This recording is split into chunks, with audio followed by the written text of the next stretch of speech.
It's time for a Bower bombshell. Tom, you're hearing of some post-coronation tensions between Queen Camilla and the Princess of Wales, Kate? Absolutely. What was very interesting was I heard from people who were very, very much involved 20-odd years ago, more than 20 years ago, in resurrecting Camilla. Catherine had already seen the stranger twice before she finally spoke.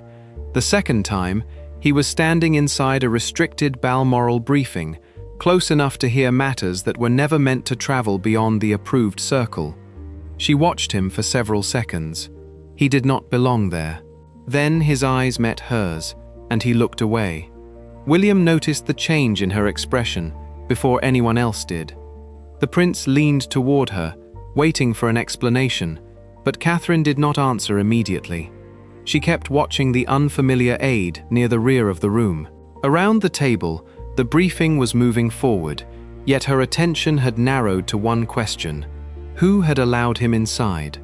The tension shifted when Catherine finally alerted senior staff. According to the accounts surrounding this reported incident, the Aide's name was not appearing on the approved attendance list. Security checked the record again. Then again, nothing changed. The man was there, but the paperwork that should have explained his presence was not. William's expression hardened. A meeting involving sensitive royal responsibilities was already underway, and suddenly the person nobody could account for was sitting within earshot. Hi viewers, if you saw someone inside a private meeting who clearly did not belong there, would you speak up or stay silent to avoid causing trouble? Be honest in the comments, because Catherine's decision to speak up is exactly what changed everything that followed. And if you believe a serious breach should never be brushed aside simply because it involves powerful people, subscribe, like, and share this story. Staying silent allows questions like this to disappear. Speaking up keeps them alive. William did not wait for the briefing to drift back into normal conversation. He reportedly ordered the discussion paused until the man's clearance could be established. That decision instantly changed the atmosphere around the table. What had been a controlled royal briefing was now an internal security question. The aide was asked to explain why he was there. His answer only deepened the uncertainty. He reportedly claimed that a senior household office had instructed him to attend, but he could not produce the authorization that would have settled the matter. Stuff to do with family overwhelms me quite a bit. You know, worry or stress around family side of things, that does overwhelm me quite a bit. But in terms of, you know, doing the job and things like that, I don't feel too overwhelmed by that. Charles watched the exchange closely. The king had been prepared to continue the briefing, but the missing authorization created a problem that could not simply be waved away. Restricted access exists for a reason. It means only specifically approved people are permitted to hear confidential discussions. Once that boundary becomes uncertain, everything being discussed inside the room becomes harder to trust. Camilla remained unusually quiet. The Queen Consort was connected to the Aide through household work, yet the account did not establish that she had personally invited him into the briefing. That distinction mattered. One person's presence could be a staff failure. A direct instruction from a senior royal would have been something far more serious. For the moment, nobody had enough information to make that leap. Catherine kept her attention on the Aide. Something about his behavior had unsettled her before he ever entered the room. He had avoided her eyes more than once. Now, as security began checking the access trail, another detail returned to her. She had seen that face somewhere else. Not at Balmoral, somewhere weeks earlier. William saw Catherine's reaction again. This time, she did not need to say much. The memory was already forming. The stranger was not completely unknown to her. She had noticed him before, and that earlier encounter had left behind a question she had never been able to answer. The briefing remained suspended while staff searched for the missing authorization.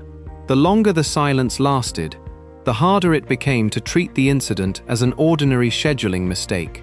Someone had brought an unapproved person close to a confidential royal discussion. Someone had apparently believed that access was acceptable, and someone, somewhere, had to explain why.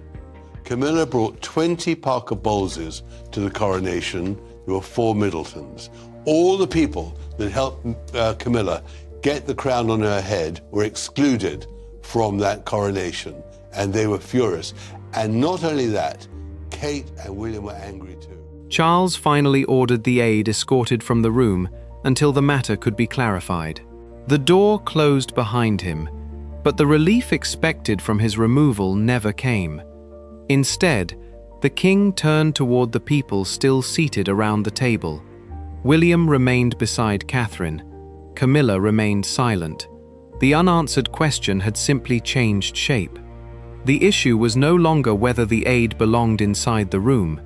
He clearly had no documented place there. The real question was who had made his presence possible. Catherine knew the answer would not be found by staring at the closed door. It would be found in the records, the conversations, and the decisions that happened before anyone entered Balmoral. And when she finally connected the face in front of her with the memory she had carried from Windsor, the interruption took on a completely different meaning. William had stopped the briefing because Catherine noticed someone who should not have been there. But the deeper problem was beginning to emerge. The man had not simply appeared.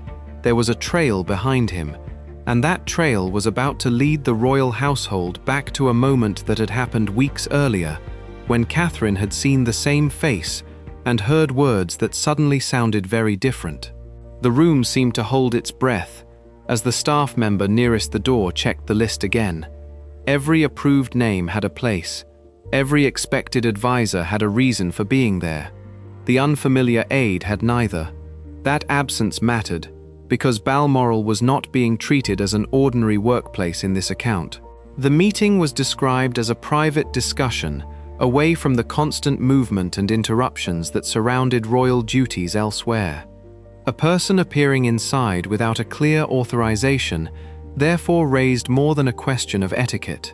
It raised a question of control. William looked toward the security team and then back at Catherine. He knew that stopping a royal briefing carried consequences. It could embarrass the people involved, delay decisions, and make a routine disagreement appear far more serious than it really was. Yet continuing while the access problem remained unexplained carried another risk. If the aide had heard even part of the discussion, nobody could later pretend that the meeting had remained completely private. Camilla finally addressed the uncertainty, according to the reported account. Her response was measured, but the tension around her had changed. She reportedly recognized the man as someone connected to household duties, while insisting that recognition was not the same thing as permission. That answer left an uncomfortable gap between the aide's presence and the authority supposedly behind it. Catherine noticed that gap immediately. So did William. The prince did not accuse anyone. He insisted that the question be answered before the briefing resumed. That meant checking who had entered Balmoral, when the aide had arrived, which route he had used, and whether anyone had communicated his name to security beforehand. Each question narrowed the possibilities. The first response from staff was reassuring. There had been confusion, they suggested. A misunderstanding could explain why the man appeared on the wrong list. But confusion did not explain everything. If his attendance had been expected, why was his name missing? If his attendance had not been expected, why had he reached a restricted area? And if a senior office had sent him, why was there no clear record confirming it? Catherine felt the weight of the moment differently from everyone else. She had not entered the room expecting a confrontation. She had simply recognized something that did not fit. Now her observation had halted the discussion and pulled William into the center of the dispute. That could have made her retreat. Instead, she stayed firm because the unanswered details were becoming harder to dismiss. The aide was eventually taken outside while staff continued their checks. His removal should have ended the immediate danger, but the questions inside the room became sharper. Charles reportedly asked for the access record to be brought to him directly. William remained close to Catherine. Camilla stayed at the table. Nobody wanted to say what everyone was beginning to suspect. An unauthorized presence was one problem, but an unauthorized presence supported by someone inside the household was another. Then the record arrived. The first page did not reveal everything. It showed movements, names, permissions, and gaps. One detail stood out. The aide's presence had not been cleanly approved. I think it's safe to say that change is on my agenda. Change for good. And I embrace that and I enjoy that change. I don't fear it. That's the bit that excites me, is the idea of being able to bring some change. Not overly radical change, but changes that I think need to. Catherine was about to remember why that face had stayed with her for so long. The moment Catherine remembered where she had seen the aide before, the entire explanation surrounding Balmoral began to collapse. The face was not new. The unease was not new either.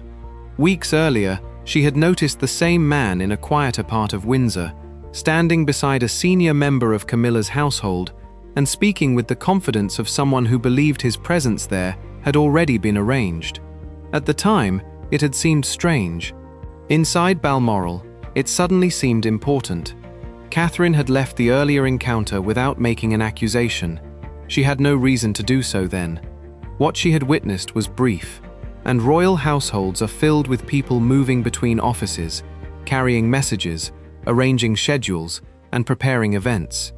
Windsor Castle, one of the monarchy's principal residences, also contains a large network of staff working across different responsibilities. People appear in corridors for countless reasons, yet this man had left an impression because his conversation seemed unusually specific. He had asked about Balmoral. That detail now returned with uncomfortable force.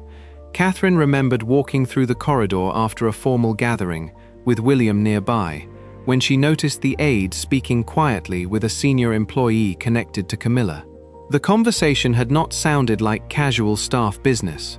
The man wanted to know whether he would be present when certain Balmoral responsibilities were discussed. The answer, according to the account, was strangely confident. He would be where he needed to be. Catherine had not known what that meant. William had noticed her concern and listened when she explained what she had heard. The prince had urged caution. A fragment of conversation could easily be misunderstood. A person could be preparing for future duties without having any intention of crossing a boundary. Catherine accepted that possibility, but she did not forget the man's face. Now, she could not forget the words either. Back inside Balmoral, William understood why her memory mattered. The man standing outside the briefing room was the same person Catherine had noticed at Windsor. What had seemed like an awkward conversation weeks earlier had suddenly become part of an active investigation. The prince reportedly regretted not taking her concern more seriously when she first mentioned it. He had not ignored her deliberately.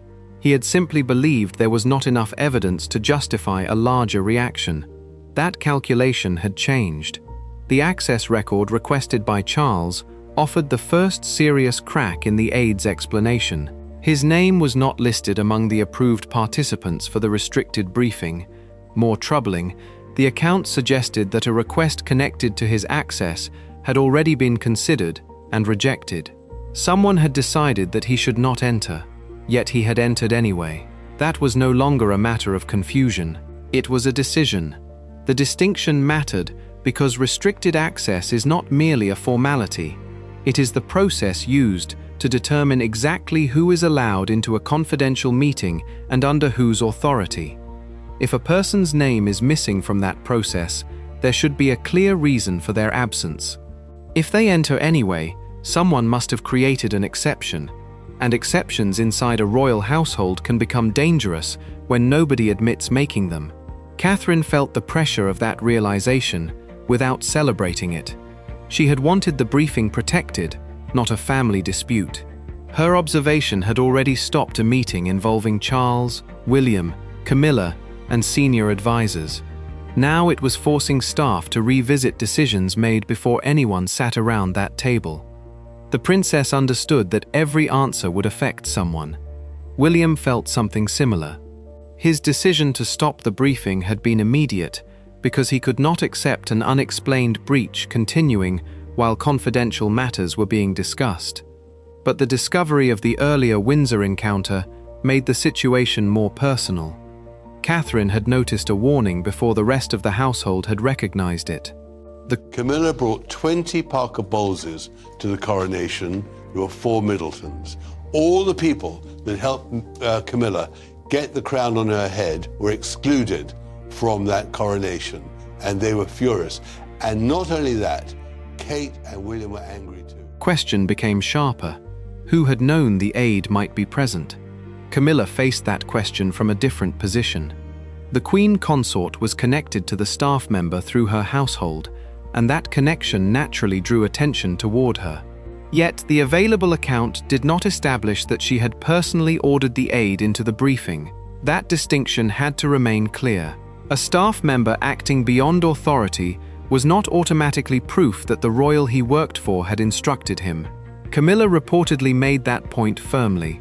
Her frustration was understandable within the story, because the incident was beginning to cast suspicion over an entire household. She could accept that a mistake had occurred. What she resisted was the suggestion that every decision made by an employee connected to her office represented her personal command. Charles wanted something more precise than competing explanations. He wanted the trail. The king reportedly ordered staff to examine the authorization process from the beginning. Who requested the Aide's access? Who reviewed the request? Who rejected it? Who later allowed him through? And why had the person who admitted him believed that permission existed? Each question pulled the story farther away from the stranger standing outside the room and closer to the people who had the authority to open the door. The answers did not arrive all at once. That made the silence more unsettling. Staff checked communications and scheduling records. They compared names against the approved attendance list. They examined the timing of the Aide's arrival and the route he had taken through the residence. Somewhere inside that chain was a decision that should have been documented, but it was not.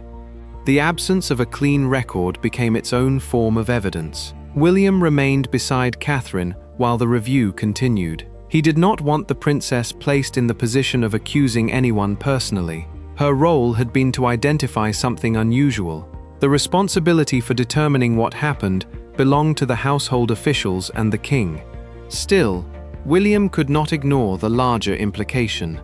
If Catherine had not spoken, the briefing might have continued. The Aide might have remained inside.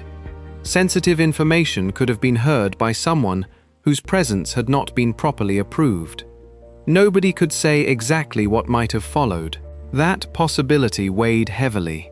The story also took on a more uncomfortable dimension when another detail surfaced. The Aide had reportedly been asking questions about the Balmoral discussion before the day of the briefing. That suggested his appearance was not entirely spontaneous. He had known enough to anticipate the meeting. Catherine heard the detail and immediately connected it to Windsor. The question she had once considered too small to pursue now looked very different. Why had someone apparently outside the expected briefing group known about its subject weeks earlier? That was the moment William's earlier caution became impossible to maintain. The Windsor conversation had not been proof of wrongdoing. It had been a warning sign. The unexplained access at Balmoral had been another. Together, they created a pattern that demanded an answer. If you think Catherine was right to speak up when everyone else might have stayed quiet, do not scroll past this story. Like the video and share it with someone who follows the royal family, because silence is exactly how uncomfortable questions disappear. And if you want every twist as this investigation unfolds, subscribe now. The decision to stop that briefing may have prevented a much larger problem from being hidden behind palace protocol. Charles reportedly received another piece of information that made the situation even harder to dismiss. The Aide had not simply arrived without warning. Someone had allowed him to enter through a staff authorization that did not belong to him. Now the mystery had changed again.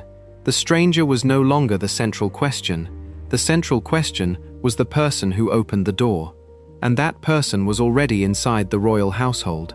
The discovery placed Camilla's household under a harsher light, But it still did not answer the important question. A connection was not proof of instruction, and suspicion was not proof of guilt. What mattered still most was the chain of permission surrounding the aide. Someone had crossed a boundary, and someone else had made that crossing possible. Until those two decisions were separated, everyone remained trapped inside the same uncertainty there. Charles knew that. William knew it.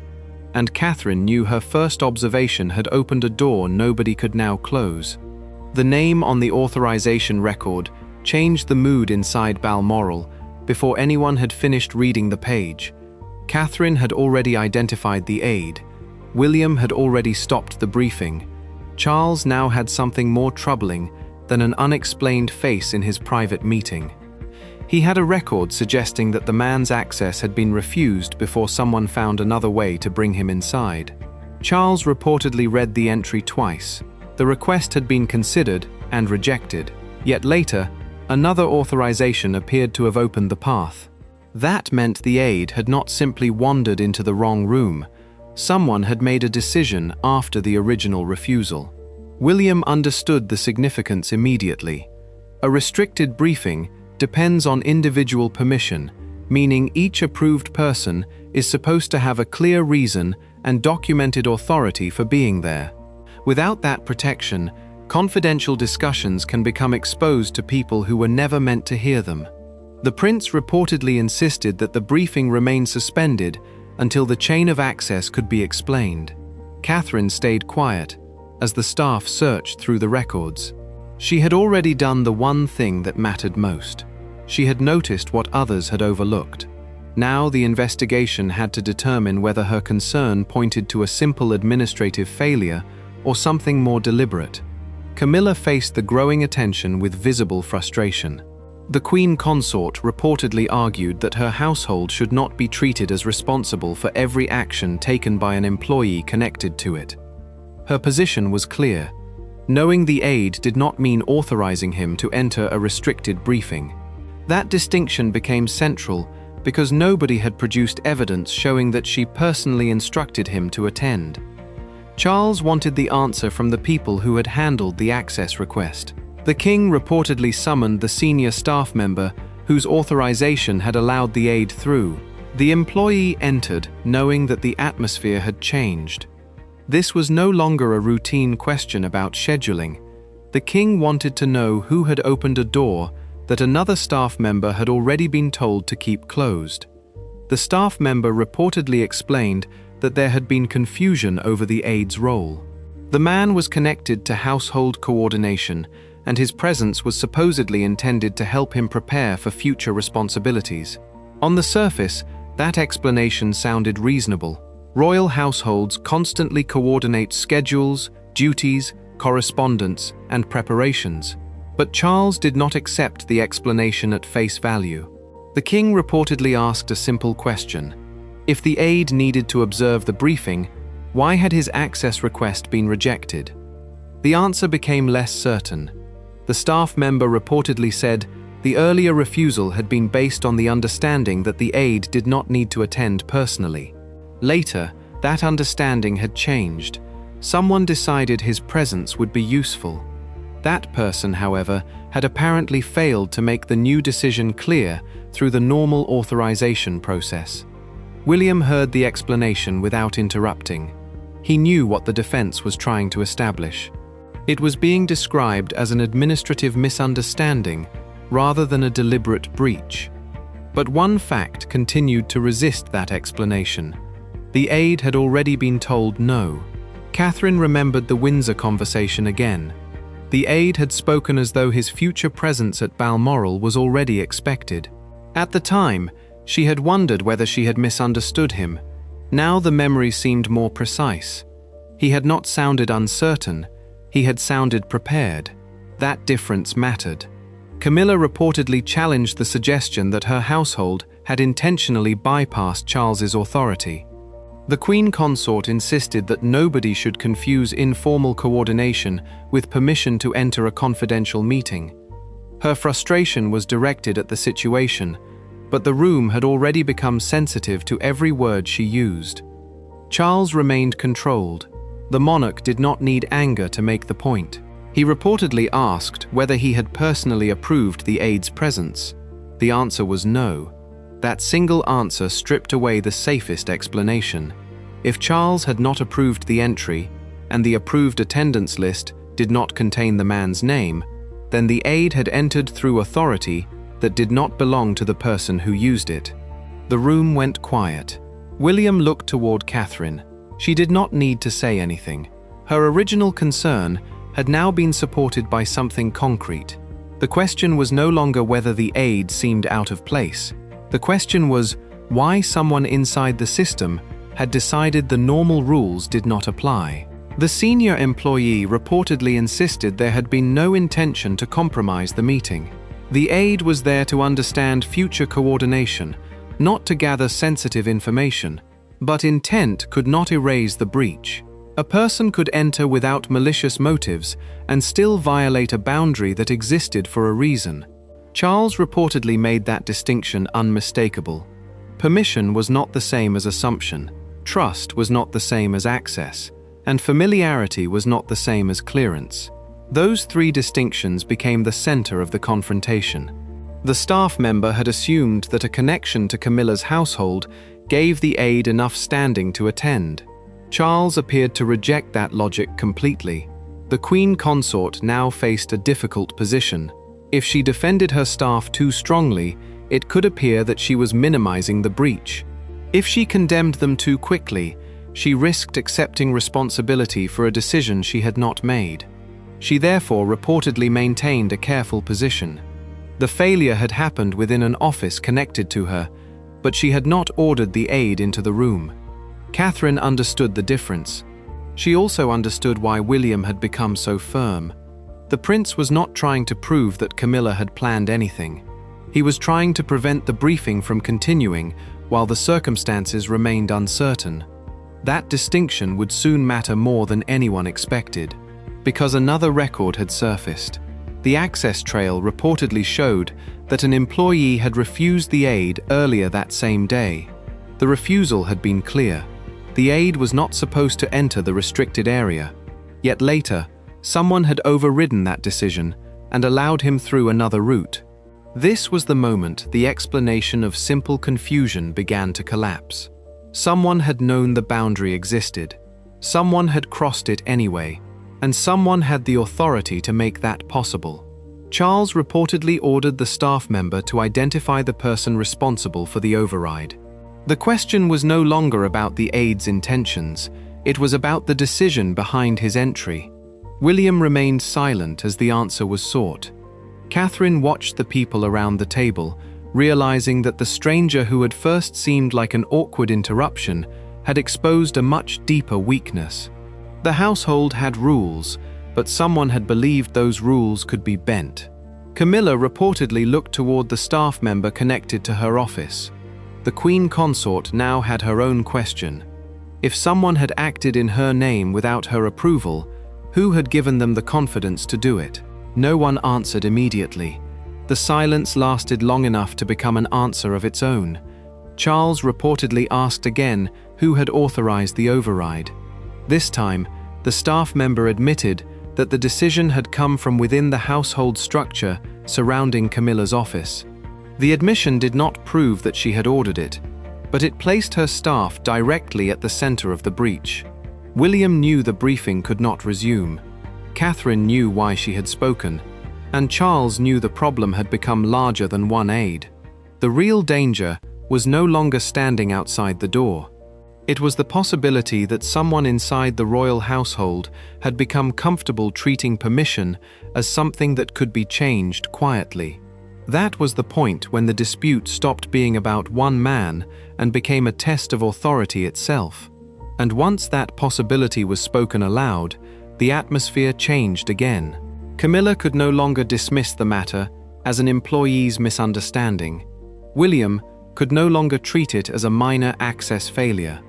Catherine could no longer wonder whether her instincts had been misplaced. The evidence had moved the story forward. Yet one question remained unanswered.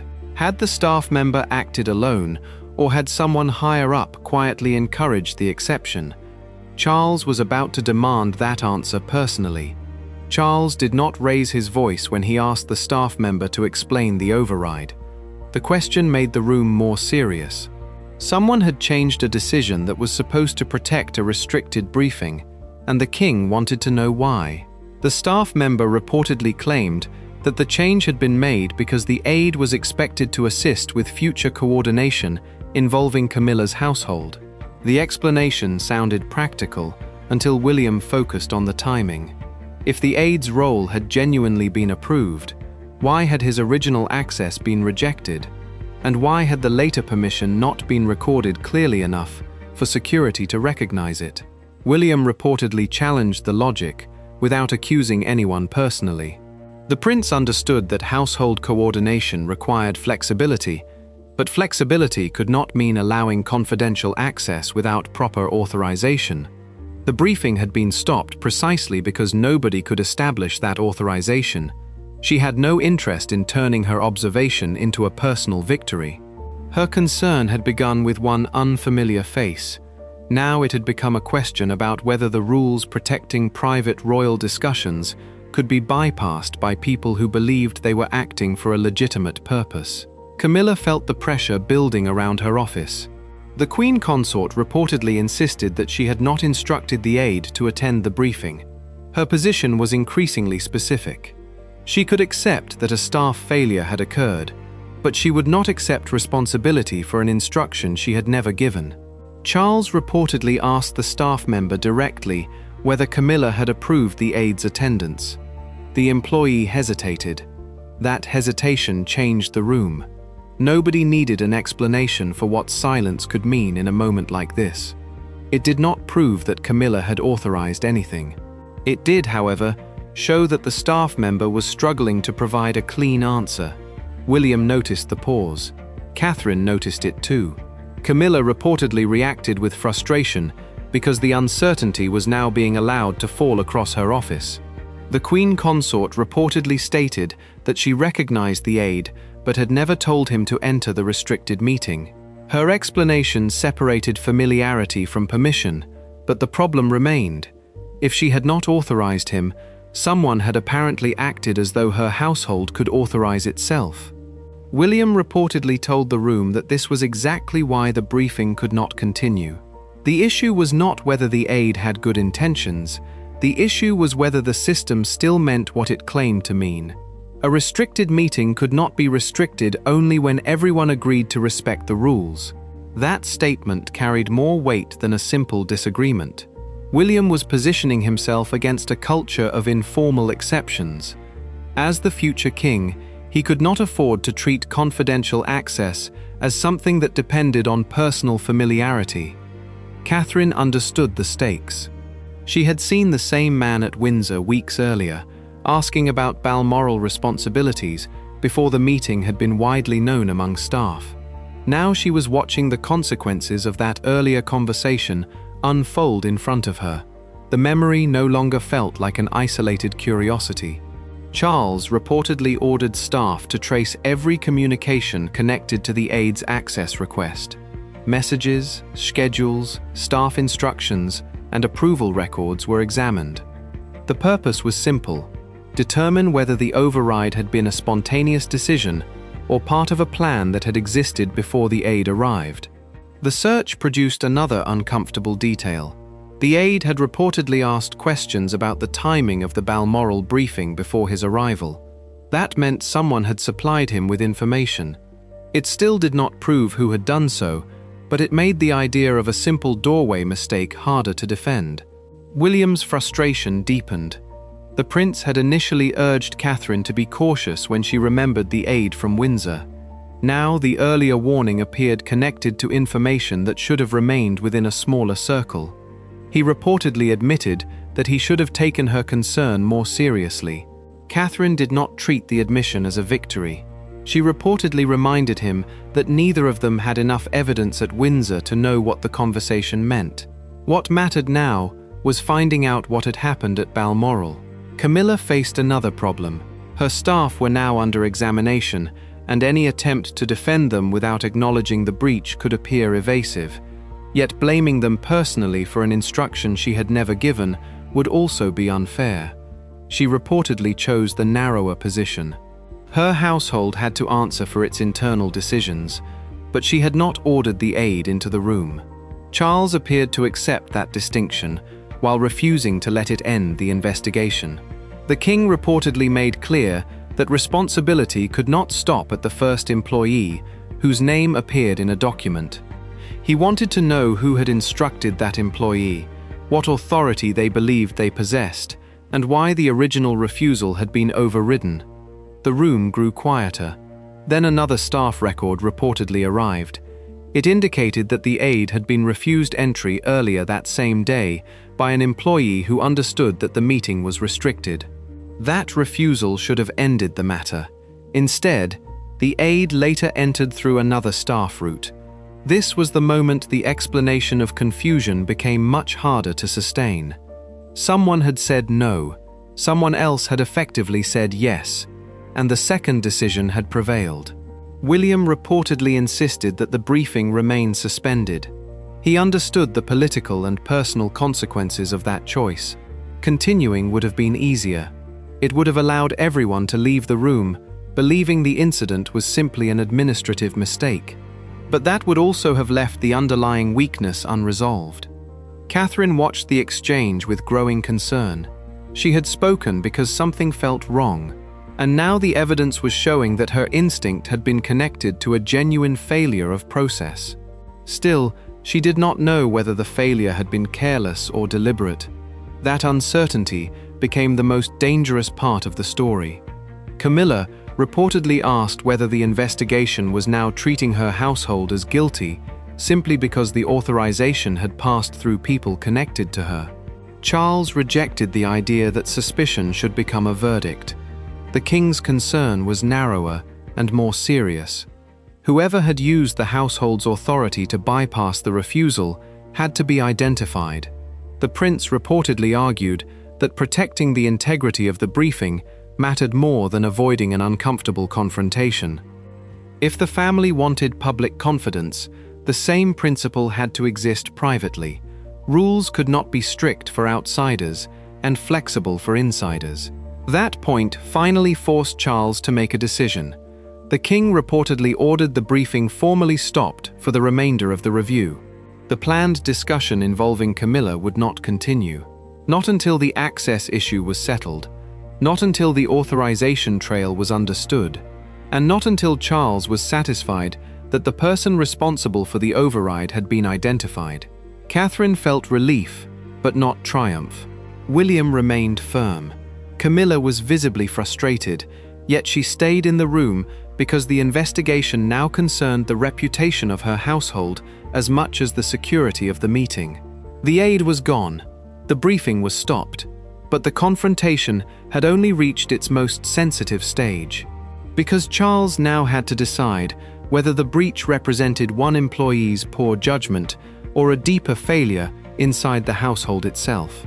And if the answer pointed higher than the staff member already under pressure, the consequences would reach far beyond one interrupted meeting. The silence after the king's decision lasted longer than anyone expected. William knew that stopping the briefing had protected the immediate discussion, but it had also exposed a problem that could not be solved by simply reopening the door. Catherine knew her observation had become the starting point of an internal reckoning. Camilla knew the people closest to her office were now facing difficult questions, and Charles understood that the next answer could determine whether this ended as an embarrassing mistake or became a serious test of trust. The king reportedly ordered one final review of the authorization trail before the evening was allowed to move forward. The next name on that record would matter more than the aide's ever, because the person who opened the door was no longer the only question. The real question was who believed they had the right to tell someone else that the door could be opened. The door remained closed, but the decision made inside Balmoral had already changed the meaning of everything that happened before it. William had stopped the briefing after Catherine noticed the uninvited aide, and Charles had refused to allow the meeting to resume until the access trail was understood. What began with one unfamiliar face had become a test of authority, trust, and the limits of loyalty inside the royal household. Charles reportedly chose not to end the matter with a quiet apology or an informal warning. Instead, the king ordered the remaining access questions reviewed before any restricted briefing could continue. The review process, meaning a formal examination of decisions, records, and staff conduct, mattered because the problem was no longer simply that an aide had entered the wrong room. Someone had apparently believed an existing refusal could be overridden. William understood what that meant. The prince had stopped the briefing because continuing would have made the breach easier to dismiss. Now the consequences were becoming unavoidable.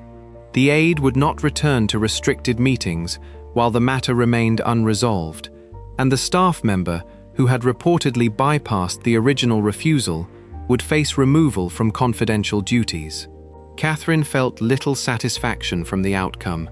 She had spoken because the man's presence felt wrong, not because she wanted another confrontation inside the family. Her memory of Windsor had been the first thread, and pulling it had exposed a chain of decisions that nobody in the room could comfortably ignore.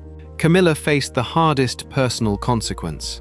The Queen Consort reportedly accepted that a failure had occurred inside her household, but she continued to reject any suggestion that she had personally instructed the aide to enter the briefing. That distinction remained important. Responsibility for an office's failure did not automatically establish personal responsibility for an order. Charles reportedly understood that difference. The king did not publicly turn the incident into an accusation against Camilla. Instead, he tightened the boundary that had failed. Confidential royal briefings would require individual authorization, meaning every person attending would need specific approval rather than relying on a general connection to another household. That decision carried a message beyond Balmoral. No household could substitute its own judgment for the king's confidential access procedures. No employee could assume that familiarity created permission, and no senior staff member could quietly reverse a refusal without leaving a clear and accountable record. William reportedly supported the change because the lesson was larger than the aide. The future king had watched how quickly a small exception could become a serious dispute. He had also learned something about Catherine. Her hesitation at Windsor had not been weakness. She had refused to accuse someone without evidence. Yet when the same man appeared inside a restricted meeting, she had acted. The prince reportedly told her that interrupting the briefing had been the right decision. Catherine felt relief rather than triumph. She had not wanted to be proven correct. She had wanted the meeting protected. That distinction helped prevent the incident from becoming a simple contest between two royal households. Camilla was not established as the person behind the breach. Catherine was not presented as an enemy of the Queen Consort. William was not acting to embarrass anyone. The conflict had exposed a failure in the system, and the family now had to decide whether that failure would divide them or strengthen the rules around them. Camilla reportedly recognized that reality. The Queen Consort could defend herself without defending every decision made by people working around her. She could accept responsibility for weaknesses within her office while refusing to carry blame for an instruction she had never given. That was the moment the personal tension began to ease. The final meeting between the four royals reportedly carried none of the earlier uncertainty. Charles had already made the administrative decision. The senior employee responsible for overriding the refusal was removed from confidential briefing responsibilities, while the aide lost access to future restricted discussions. The internal review was closed after the access process had been tightened. Yet Charles still had one thing to settle. He reportedly turned to Catherine and acknowledged that stopping a briefing in front of senior figures had been uncomfortable. But he also made clear that she had done what the circumstances required. The princess had noticed a problem, raised it, and allowed the proper process to investigate it. William listened quietly. The future king understood why that mattered. Leadership was not always about keeping a meeting moving. Sometimes it meant stopping everything when the foundation beneath the discussion could no longer be trusted.